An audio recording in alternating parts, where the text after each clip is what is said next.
RTI International's Justice Practice Area presents Just Science.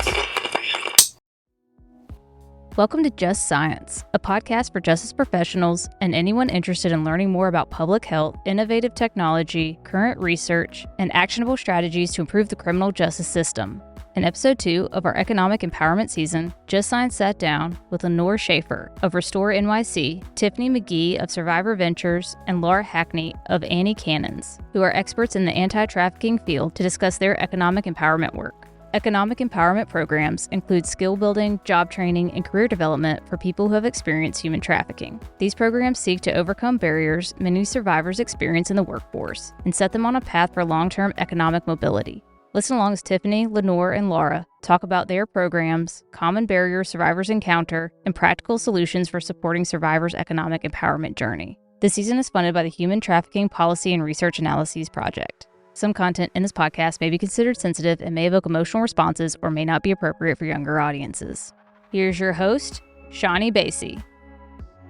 Hello, and welcome to Just Science. I'm your host, Shawnee Basie. As part of the Human Trafficking Policy and Research Analysis Project, RTI is hosting a 3-part series focused on strategies to support economic empowerment for people who have experienced human trafficking. I am excited to host today's episode with 3 people doing very meaningful work in this space. Here to discuss employment, skill building, and career development are Lenore Shaffer, Tiffany McGee, and Laura Hackney. Tell me about yourselves and the organizations you are with. Thank you, Shawnee. Happy to be here. I'm Lenore Shaffer. I'm the Chief Program Officer at Restore NYC. Hi, everyone. Thank you for having me today. I'm Tiffany McGee, founder and president of Survivor Ventures. And my name is Laura Hackney, and I'm the co-founder and CEO of Anti-Trafficking. Thank you. So tell us, who does your organization work with, and how do you support people who have experienced human trafficking? And let's start with Lenore. Can you share first? So our mission at Restore NYC is to make freedom real for survivors of trafficking. Since 2009, we've served more than 2,800 survivors and those at risk. We build on the strength and resilience of survivors by offering a range of trauma-informed and low-barrier services through 3 core programs: client services, housing, and economic empowerment program. In our client services program, we're providing counseling, case management support. In housing, we're assisting with emergency housing for those in unsafe situations. And we also have a supportive housing program for up to 12 months in a confidential space. And we are assisting survivors with independent living through our rapid rehousing service. In our economic empowerment program, we're focusing on creating pathways to economic security by helping survivors develop skills, secure and maintain employment, or start their own small businesses through our entrepreneurship service. Great. Thank you for that description. Tiffany, can you tell us more about Survivor Ventures? Yes, our mission at Survivor Ventures is clear. We provide survivors of human trafficking and commercial sexual exploitation with the resources and support they need to achieve economic empowerment. We are a unique 100% survivor-led and operated organization dedicated to helping those affected by both labor and sex trafficking, including their dependents. We started in 2018, serving the 7 cities of Hampton Roads, Virginia, and today we have chapters in Virginia, Delaware, and the National Capital Region. We believe economic empowerment is the key to releasing survivors from the life. Survivor Ventures' flagship program, Survivors to Entrepreneurs, is designed to lower barriers for survivors to enter or re-enter the workforce across industry sector according to the survivor's interest through partnerships with vetted and trauma-informed trained small business partners. With supported employment and subsidized wages, we create opportunities for survivors to secure immediate employment above minimum wage and in their field of interest. Without stable housing or living wage, survivors can easily cycle back to homelessness and other vulnerable situations that led to trafficking in the first place. It's our mission to break this cycle through programming that provides opportunities for survivors to achieve economic independence. Thank you, Tiffany. I really do look forward to hearing more about entrepreneurship. It sounds like that's a central part of your program. Lastly, Laura, can you share about Anti-Trafficking? Yes, absolutely. At Anti-Trafficking, our mission is to train, prepare, and connect individuals who've experienced human trafficking to sustainable careers in technology. So Anti-Trafficking offers a free trauma-informed training program that brings survivors of trafficking into STEM fields and links them to high-paying, highly skilled careers.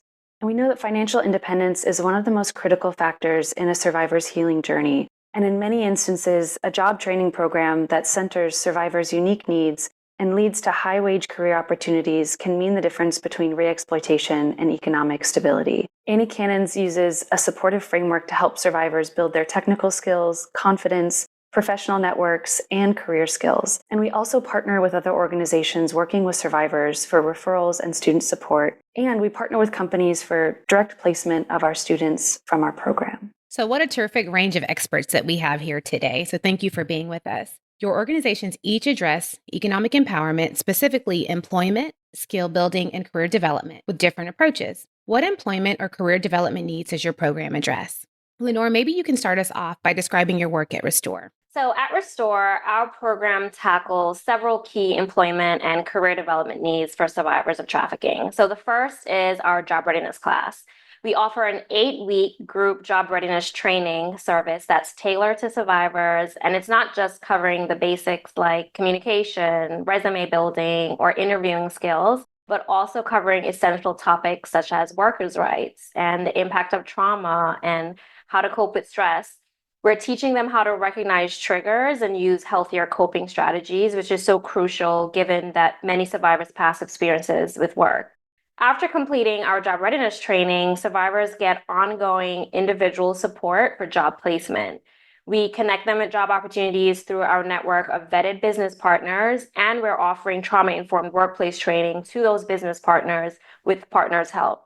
This helps create a supportive environment that's aware of the unique challenges that survivors may face. And we don't just stop at placing survivors in jobs. We also offer job retention support for up to 1 year post-placement. They have access to our staff for ongoing coaching and support to ensure a smooth transition and a good match between them and the role. More recently, we introduced a career development service to help survivors who are ready to advance their careers, which is very exciting. And whether they're aiming for a promotion or a pay raise or just want additional training and education, this service provides the resources and support that they need to achieve long-term success and professional development. So at Restore, our goal is not just to help survivors find and keep their jobs, but also to empower them to grow in their careers and achieve lasting stability. In fact, last year, we observed a significant 184% increase in earnings for survivors who retain jobs from their initial job placement, just highlighting the effectiveness of our program in promoting economic empowerment. That's great. It's great that you're not just focusing on placement, but also retention and development as well. So Tiffany, can you tell us about Survivor Ventures program? Yes, Survivors to Entrepreneurs, which I'm going to refer to as S2E, is a 24-month program, and it includes 3 phases. The first phase of S2E focuses on housing stability. It's really hard to be productive at work when you don't even have 4 walls and a roof. So we partner with crisis shelters, and sometimes we even provide our own through the rental of entire place Airbnbs and Verbos to provide immediate access to safe housing. Additionally, we assist survivors in achieving long-term independent housing by providing housing location and advocacy services, as well as tenant-based rental assistance through partnerships with independent, community-minded landlords. The second phase centers on an employment-first model of job training, where participants learn essential industry skills while in a paid position. We provide placement support, wage subsidies, and coaching for both participants and employers. Survivors face system-based barriers to securing employment. As a workaround, we identified small mom-and-pop type businesses and startups as the main partner in the fight against human trafficking. These employers often struggle to find cash flow that would allow them to hire their first employee or a new employee during potential business growth phases. Small business owners often get stuck just keeping the doors open. They have no time to grow their own business, and eventually they close simply because of cash flow issues. It's one of the reasons why there are such high rates of small business failure. Recognizing this small business need for employers, and at the same time, understanding the lack of employment opportunities for survivors, Survivor Ventures decided to simply fill the wage gap. Survivor Ventures reimburses small businesses for the participants' gross wages full-time, 40 hours a week, for the first year of employment. This provides a free employee for the business, giving them the time they need to grow and increase revenue and begin paying into the participants' wages. We recruit businesses across industry sector from our many business association memberships. Our business association partners include diverse referrals, such as small, women-owned, minority-owned businesses, and immigrant and even second-chance entrepreneurs, fostering an inclusive and culturally responsive model. Personalized job coaching is offered twice a week to participants and once a week to worksite supervisors. Our participants quickly become valued employees and the right-hand person of the business owner, literally holding the keys to the castle and gaining entrepreneurship experience for 8 hours a day by wearing all the hats and learning on the fly everything one must do when working at a small business. Now, skills training is a crucial component of the S2E program. With this employment-first model, skills and certifications are acquired on the clock in coordination with work sites, helping survivors become even more value-added to their employers while simultaneously developing competencies needed to run their own business in the future, if they choose to do so. Survivor Ventures partners with Ed2Go and their Virginia, DC, and Delaware-based university affiliates to offer on-demand, individualized training and education from the comfort of participants' homes or offices. Through working with a small business owner, many survivors realized they could run a business too. The skills training provided often focuses on transferable skills such as bookkeeping and social media marketing. This not only makes survivors valuable to their employers, but also equips them with the competencies needed to run their own businesses in the future. And that brings us to the third and final phase of the S2E program, which focuses on business plan development and connecting survivors to business incubation resources. 37% of our 200 participants have gone on to become business owners themselves. Wow. Thank you, Tiffany. Finally, Laura, we would love to hear more about the program that's available at Annie Cannon's. Yes, absolutely. It's so wonderful to hear about all of this work. At Annie Cannon's, our coding training program incorporates training, career development, and client-based project work in one cohesive program. So our training is fully remote, and it's divided into learning modules that allow survivors the flexibility and agency to build their own career pathways in tech. We start with a Tech Career Foundations course where students gain increased skills and understanding and confidence in securing employment in tech industry jobs. And this module solidifies critical 21st century digital workplace skills and bridges the gap in understanding the tech industry, the software lifecycle, and the foundations for programming. In our Introduction to Programming class, students build a foundation of knowledge to be successful in software development and programming. Students have increased skills and understanding and confidence in algorithmic thinking and web principles and problem solving. And then in our advanced learning classes, students learn topics in front-end and back-end software development.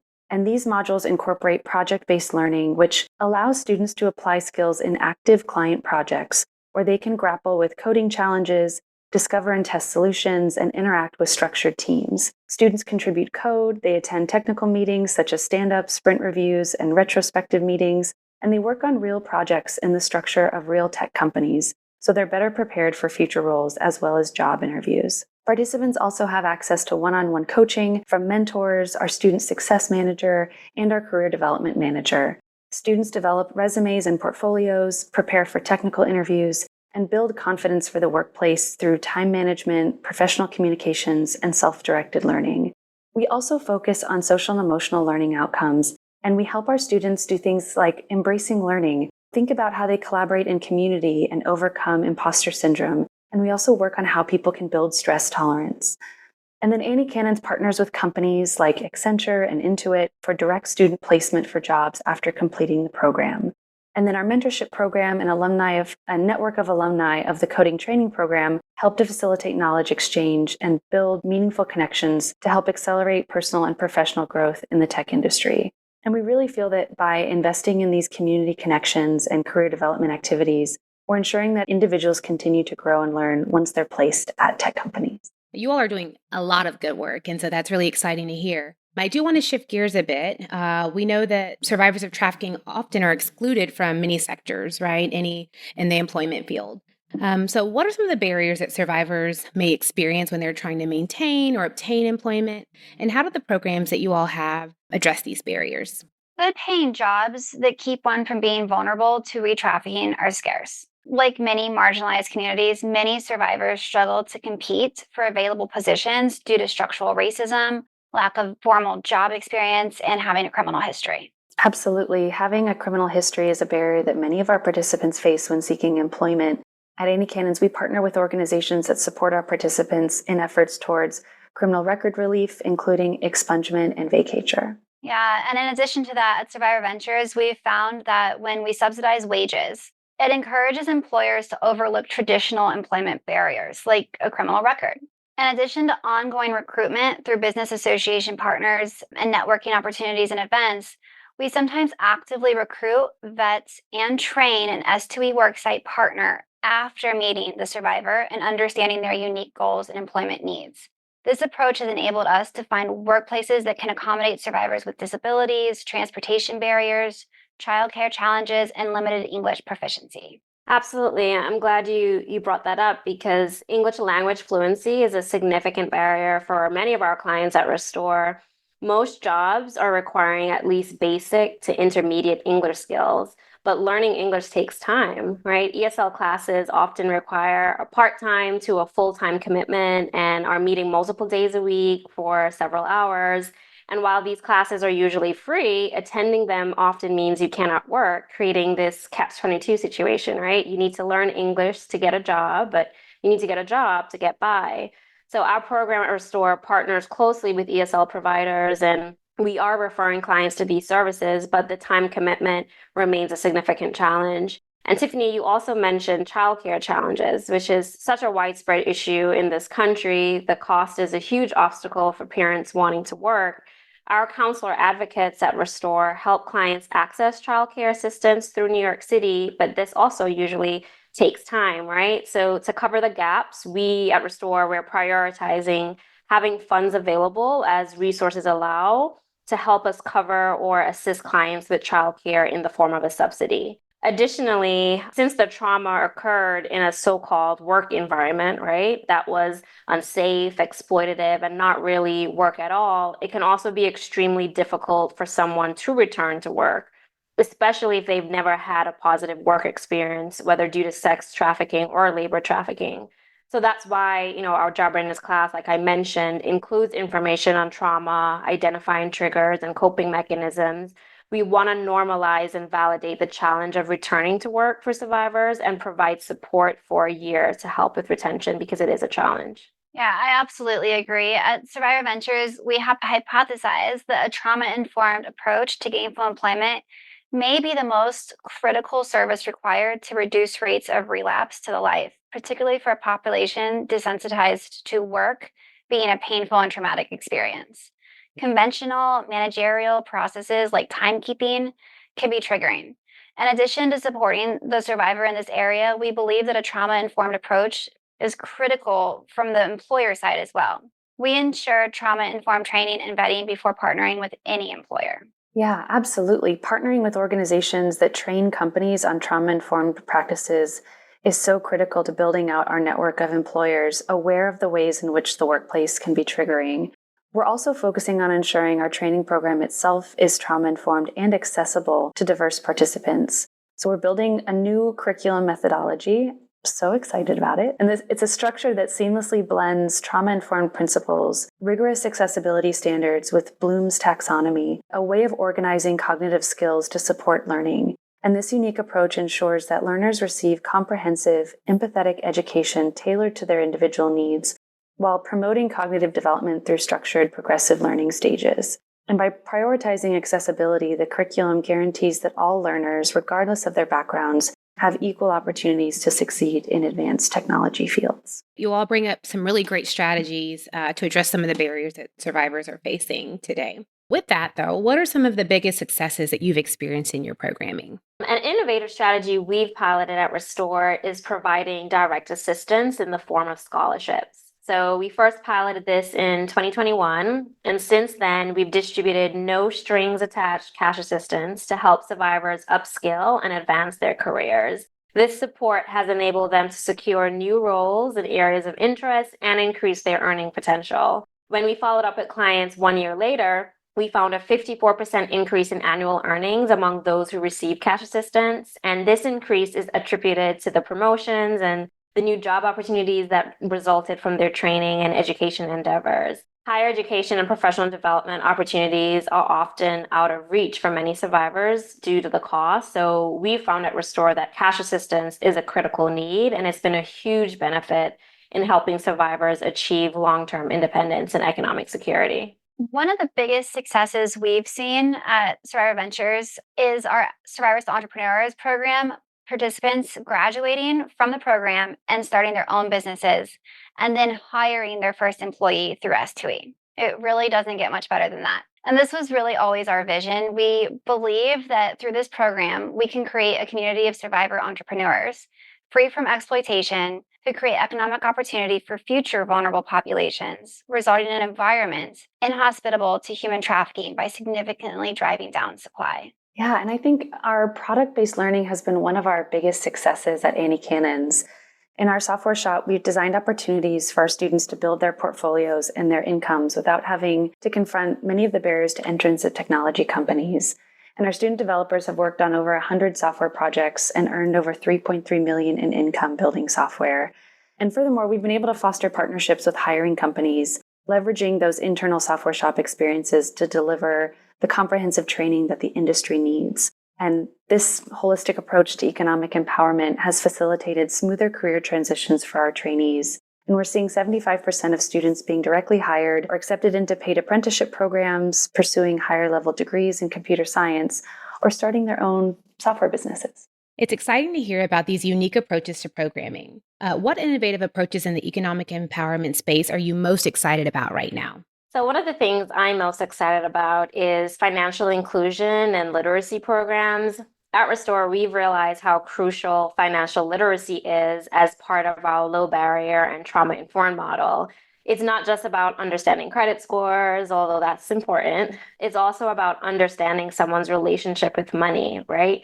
Which can be shaped by their family background or their trafficking experience. So this perspective helps us provide more effective cash assistance and address the gaps that prevent true economic freedom, like the need for wealth building education. So I'm thrilled to see more organizations recognizing the importance of this approach. For instance, Megan Lundstrom's Survivor's Guide to Money has been a fantastic resource for us at Restore as we develop our programs and think about the future. Yeah, in a similar vein, I'm really most interested in trying to figure out how best to serve survivors in their journey towards ownership and generational wealth. I think it's such an important conversation for this field because we know the generational impact that trafficking can have. Survivors, like many other marginalized communities, may have access to financial literacy and budget training provided by local banks and nonprofits, some tailored specifically for low-income populations. Despite this, homeownership remains out of reach for many, not because of financial illiteracy or poor budgeting, it's the lack of access to sufficient income.